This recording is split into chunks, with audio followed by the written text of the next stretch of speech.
kinakwartahan, no, na talagang inaabuso mo tapos galit pa sa'yo, ha?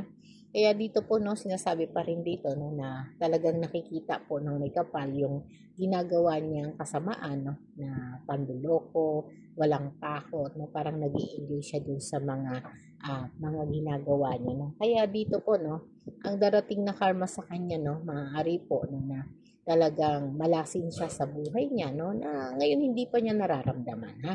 Kasi siyempre, no, na malakas pa siya or bago pa, no, at kumbaga hindi pa naman gano'n kalalim o wala pang 5 years, no, itong relationship na nangyayari sa kanya, pero darating po, no, na ang mga pagsubok sa buhay niya, maaari po, no, na talagang malugmok siya, ha, sa mga problema, na yung problema na yun hindi niya matatakasan, no, na kahit magdasal siya, no, kahit magpunta pa siya, no, sa mga church, no, o sa mga spiritual, no, hindi niya po matatakbuhan, no, dahil po sobrang bigat, ha, ng kanyang ano, parang binigyan na po siya, no, ng ano, warning ni God, no, na dito, na sinasabi nga po dito, no, na talagang eto yung mga bagong pagsubok na pagdadaanan niya, no, na hindi siya magiging masaya kahit anong relasyon ng pasukin niya, no, kahit dumating sa panahon, no, na siya ay merong isang koneksyon o relasyon, no,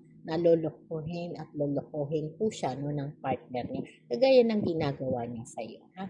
Kagaya po, no, ng mga bawat hakbang niya, bawat kilos niya, no, na mananatili po, no, na lagi siyang hindi nakakatulog, na magulo ang isip, no, na halos pag tinignan mo siya, no, nasa kawalan, no? Parang siya yung deadly people na nagmamahal pero hindi nakakaramdam, no? At may puso nga pero hindi siya nakakaano, na parang hindi naghihilom, no, yung puso niya. Kaya wala po siyang peace of mind, no? Walang kapayapaan, no? May pera man, may trabaho man, pero lagi pong kaposa dahil marami pong naniningil, no? Maraming mga tao na nag-aabang, no? Parang hindi pa nag-aabang para doon sa mga pinansyal na pinaghihirapan niya, no? Parang dadaan pa lang sa kamay, no? Marami na ang may hawak, no? Kaya dito po, no, ito yung mga karma na pwedeng maranasan ng person mo na nang abuso sa iyo o nang loko sa iyo, no? Kaya dito sinasabi pa rin po, no, na talagang damang-daman natin dito, ha, yung stress na nararamdaman niya, ha.